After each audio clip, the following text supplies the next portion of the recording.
Shalom, Bapak Ibu Saudara terkasih dalam nama Yesus. Saya percaya kita semua diberkati oleh Tuhan. Amin. Kesempatan baik ini saya akan menyampaikan firman Tuhan dengan tema challenge atau tantangan. Hidup adalah suatu perjalanan dan ketika kita berjalan tentu kita memperhatikan jalan itu. Dan di dalam perjalanan ini saya percaya kita semua tentu ingin mencapai finish. Sebagai orang percaya, tujuan hidup kita adalah hidup kekal. Oleh sebab itu mari kita memperhatikan hidup kita dengan baik-baik yang sesuai dengan firman Tuhan. Kita perlu fokus memperhatikan hidup kita ini. Untuk tidak mudah terpengaruh oleh duniawi, ketika ada masalah, ada persoalan, kita juga tetap setia, kita tetap taat dengan firman Tuhan. Nah, firman Tuhan juga memberikan nubuatan saudara, di mana Tuhan memberitahukan apa yang akan terjadi di waktu yang akan datang. Misalnya apa? Di waktu yang akan datang akan terjadi akhir zaman. Di waktu yang akan datang akan terjadi kedatangan Tuhan Yesus yang kedua kali. Ini artinya saudara benar-benar sebagai orang percaya, kita harus memperhatikan firman nubuat. Firman nubuat ini pasti tergenapi. Itulah yang menjadi pegangan kita, saudara. Kalau Tuhan Yesus akan datang kedua kali, kalau akhir zaman itu akan terjadi, itulah pentingnya kita benar-benar memperhatikan hidup kita ini. Tidak sembrono, tidak seenaknya sendiri. Nah, saudara, dalam perjalanan ini, marilah kita belajar. Tidak hanya mendengar firman, tetapi mulai belajar mencatat, meneliti, bahkan merenungkan firman Tuhan. Inilah yang dikatakan memperhatikan. Diteliti firman Tuhan itu. Apa yang kita dengar dari khotbah dari gereja, kita teliti, kita catat, dan kita renungkan. Pasti saudara akan mendapat sesuatu yang berbeda dibandingkan hanya mendengar saja. Saudara, bahwa tujuan dari kenapa kita memperhatikan adalah supaya kita mengerti hal-hal yang akan terjadi, supaya kita juga mengerti kehidupan kekal. Kalau kita tahu, saudara, di dalam iman kita sebagai orang percaya, ada hidup kekal. Inilah yang harus kita capai. Bagaimana kita bisa mencapai hidup kekal? Salah satunya memperhatikan hidup kita ini, saudara. Nah, tujuan firman saat ini adalah mencari Tuhan Yesus. Mencari Tuhan Yesus yang seperti apa? Dengan sikap hati yang benar. Mencari Tuhan Yesus bukan karena butuh ingin hanya berkat-berkat saja. Sikap hati kita benar. Motivasi kita benar. Kesempatan ini juga saya akan mengeksposisi di dalam 2 Tawarik 15 ayat 1 sampai ke 6. Kalau kita perhatikan saudara, di dalam 2 Tawarik 15 ini adalah catatan sejarah pemerintahan Raja Asa. Raja Asa adalah raja ketiga suku Yehuda. Ada 2 poin yang perlu saya sampaikan, yaitu yang pertama, hadapi tantangan dengan iman. Tantangan-tantangan ini terus akan terjadi, saudara. Di depan masih banyak tantangan. Mungkin bisa lebih berat, mungkin bisa lebih banyak. Dan tantangan itu juga bukan terjadi untuk kita, tetapi bisa jadi kepada saudara-saudara kita. Oleh sebab itu kita perlu iman. Untuk menghadapi tantangan-tantangan ini kita perlu sekali iman. Mari kita baca di dalam Alkitab kita, saudara juga membaca di dalam Alkitabnya masing-masing. Kita baca dari ayat yang pertama dengan judul Perjanjian dengan Tuhan dibarui oleh Asa.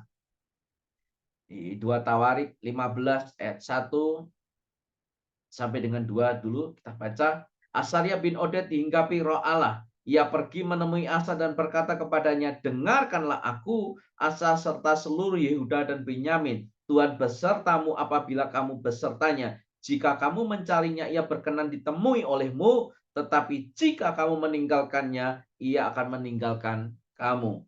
Nah, saudara, Asaria bin Oded adalah seorang nabi. Nabi ini luar biasa. Kenapa luar biasa? Karena hidupnya dipenuhi dengan Roh Kudus. Saudara mau dipenuhi dengan Roh Kudus? Betapa pentingnya hidup kekristenan kita. Betapa pentingnya perjalanan hidup kita ini harus dipenuhi dengan Roh Kudus. Asaria bin Oded menyampaikan 3 hal. Yang pertama, bila mana kamu beserta dengan Dia, artinya Tuhan, maka Tuhan akan besertamu. Jadi jelas saudara, Tuhan itu rindu. Tuhan juga ingin menyertai kita. Tetapi syaratnya adalah ketika kita juga mau beserta dengan Tuhan. Sama-sama, saudara. Yang kedua, bila mana kamu mencarinya, ia berkenan ditemui. Maka kita mau mencari Tuhan dengan sungguh-sungguh. Tuhan sangat ingin, saudara. Sangat ingin. Kita itu benar-benar mencari Dia. Ya. Yang ketiga, bila mana kamu meninggalkannya, kamu akan ditinggalkannya. Jangan sampai hal yang ketiga ini terjadi. Dengan alasan apapun tidak ada alasan untuk meninggalkan Tuhan. Jangan sampai kita meninggalkan Tuhan. Yang terpenting saudara, sikap kita terhadap Tuhan inilah yang menentukan sikap Tuhan terhadap kita. Jadi Tuhan ingin supaya kita itu mempunyai sikap hati yang benar dulu. Kuncinya adalah sikap kita. Kalau sikap kita nggak benar, saudara, maka banyak orang akan berkata, mengapa ini terjadi dalam hidupku? Mengapa dan mengapa menyalahkan Tuhan? Tapi kalau kita mempunyai sikap hati yang benar, kita mencari Tuhan dengan benar, maka saudara percayalah bahwa Tuhan Yesus itu adalah yang setia. Saudara perhatikan di ayat ketiga. Israel sudah lama sekali tanpa Allah yang benar, tanpa imam yang mengajar, dan tanpa hukum. Masalah hidup terjadi kenapa, saudara? Karena tanpa Allah. Tanpa Allah orang pasti mempunyai masalah-masalah yang luar biasa. Yang berat. Bahkan saya percaya saudara, tidak ada cara lain. Tidak ada jalan. Karena Yesus, Allah kita, dialah sumber dari segala-galanya.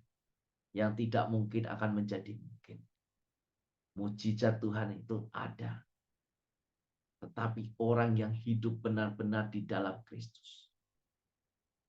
Orang yang hidup melakukan kehendak Allah. Jadi saudara, mari kita benar-benar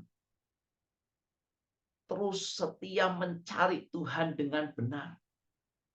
Karena kekristenan itu bukan hanya sekedar agama. Kekristenan itu bicara tentang hubungan. Persekutuan kita dengan Tuhan. Keakraban kita dengan Tuhan. Itu yang terus terjadi dan itu harus dijaga. Yang kedua, di sini tanpa ajaran imam.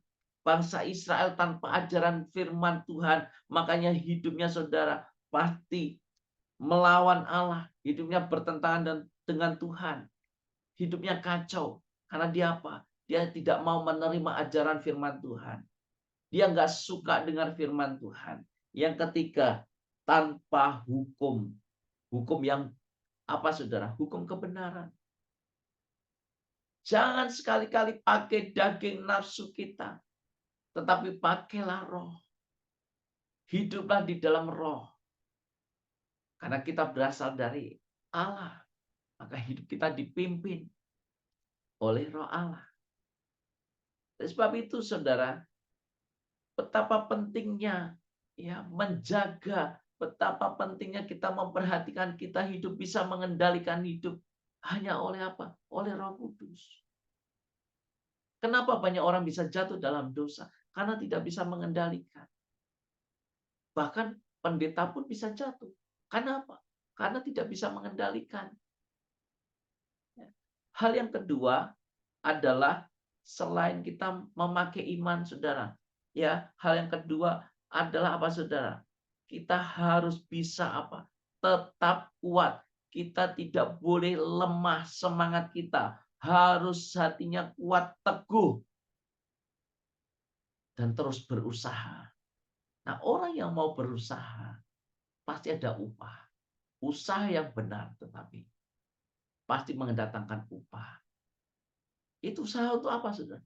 Usaha untuk mencari Tuhan. Nah, untuk mencari Tuhan ini perlu kerendahan hati. Nggak boleh sombong. Orang yang sombong tentu akan sulit. Ngapain mau cari Tuhan? Tapi orang yang mau merendahkan hatinya, dia akan terus berusaha. Dia tuh perlu Tuhan. Dalam segala hal perlu Tuhan. Dia mengakui bahwa dirinya perlu Tuhan.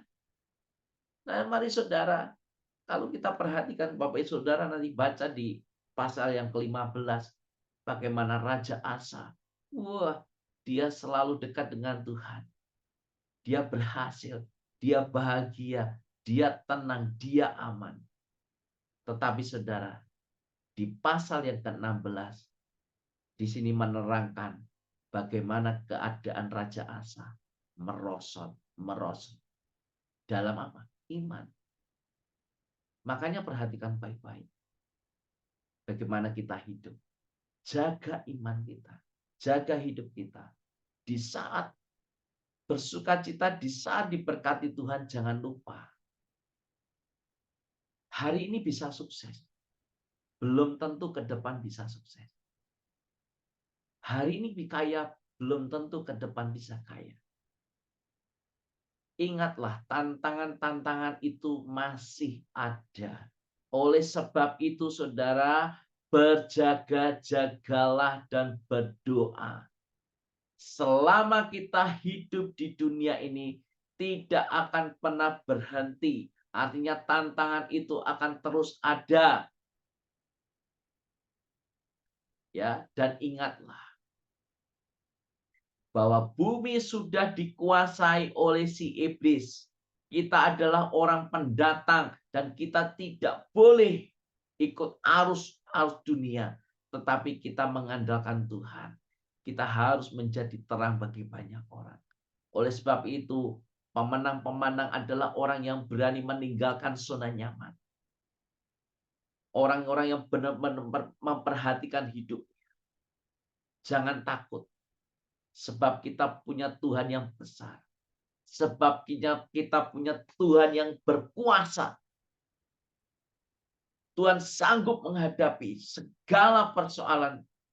Bagi Tuhan tidak ada yang mustahil. Yesuslah kebangkitan dan hidup. Amin. Nah, saudara, kalau kita perhatikan juga bahwa Raja Asa akibat kemerosotan iman, akibat Asa tidak lagi setia, dia mengalami sakit kaki yang parah dan mati. Jadi pesan Tuhan di dalam Matius 26 ayat 41, berjaga-jagalah dan berdoalah supaya kamu jangan jatuh ke dalam pencobaan. Roh memang penurut tetapi daging lemah. Jadi saudara, kesimpulannya adalah tantangan hidup akan selalu ada di dunia ini. Tetapi jangan takut. Berjaga-jaga dan berdoalah serta mencari Tuhan dengan setia, dengan sungguh-sungguh. Tetap percaya kepada janjinya bahwa Tuhan Yesus sanggup memberi kemenangan. Jangan bersandar kepada manusia, tetapi bersandarlah kepada Tuhan Yesus. Tuhan Yesus memberkati kita semuanya. Shalom.